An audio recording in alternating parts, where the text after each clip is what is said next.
My name is Jim, even though it says James. I work for Nanoscribe. Just in case people are not familiar with Nanoscribe, we make 3D printers. That's not very exciting anymore, is it? Everybody's got a 3D printer. The thing that makes us exciting is we print with an extremely high resolution. So we can print 2.5D structures, 3D structures, in nanometers and in microns. And that's what we do for a living. We've been around for a while, as you can see. We can achieve this resolution through a process known as two-photon polymerization. We don't have time to talk about that now, but come visit us at the booth if you want to know more. We also have white papers. And we did very well with two-photon polymerization for a long time. 5 years ago, we launched a new platform. And with this new platform, we introduced a new game-changing technology, which we call two-photon grayscale lithography, or 2GL, to make that simpler. And with 2GL, not only can we achieve this very high resolution, but extraordinary print quality, excellent roughness for optics. And also much faster. So perhaps we can take a look at some of the things that we can do. So here, a randomized MLA. Notice the fill factor of 100%. I don't know of another technology that can produce that. And the surface roughness, we're talking about an RA of 5 nanometers. So moth-eye structures, high aspect ratio. This is can be replicated like this. We can also do higher aspect ratios. It's about 5 to 1, but we can certainly get higher than that. With our additive manufacturing, we don't care if it's spheric, aspheric, freeform. It doesn't matter to us. And always with that excellent optical quality. Micromirrors you've seen.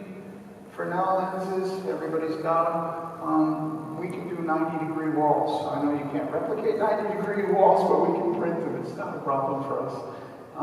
In this case, the radius on the tips there is under a micron.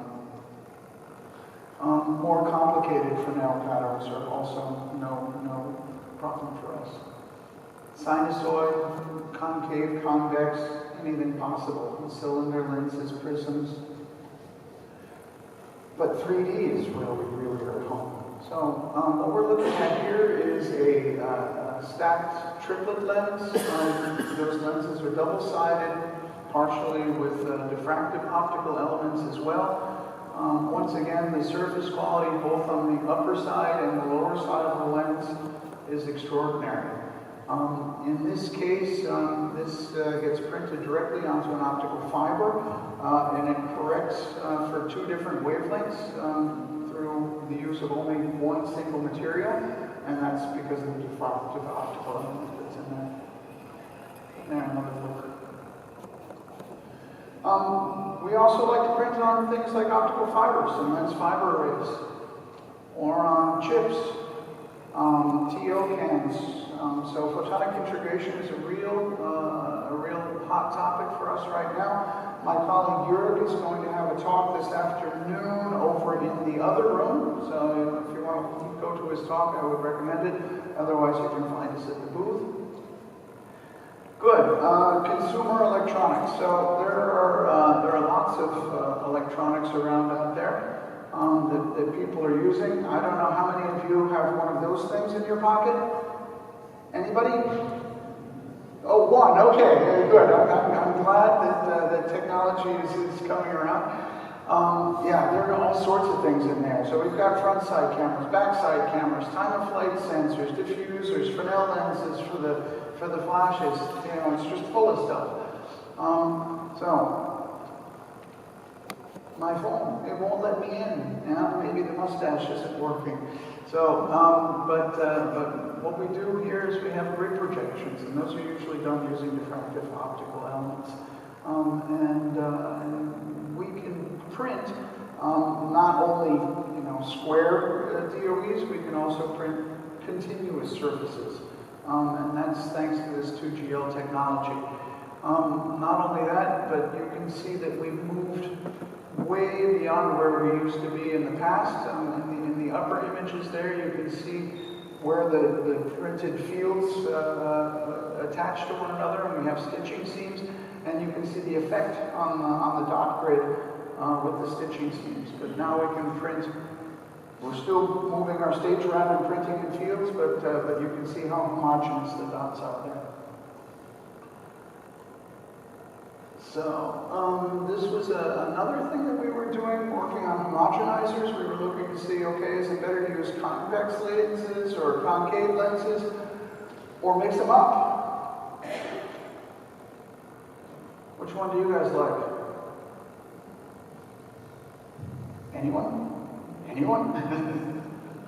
Okay, I like the one on the right personally. That's the mixed one.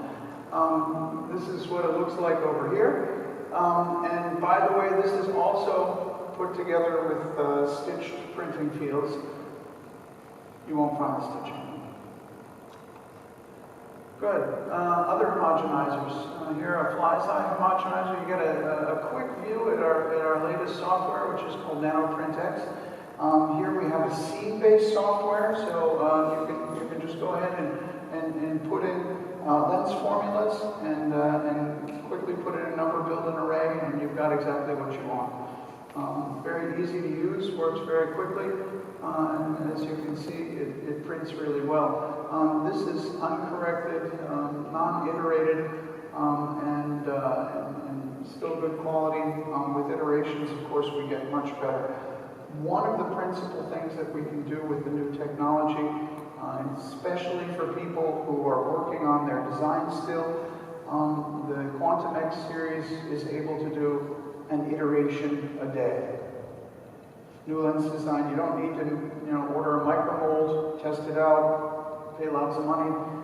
You can just make a new design one day at a time. All right. And nice tricky things, double-sided MLAs.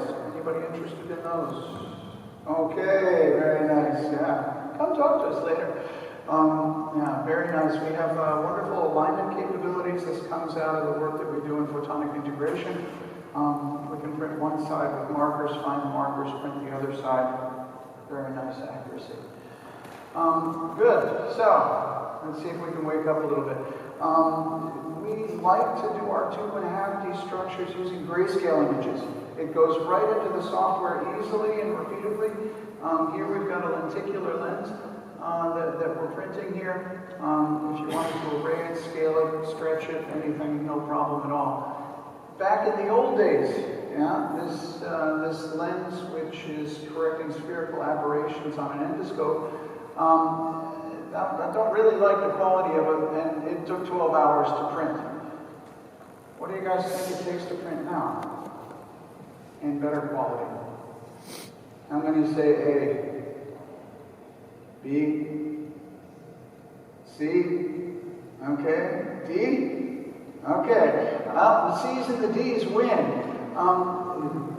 With the C's, yeah, we've got 5 minutes, which is 144 times faster than it used to be.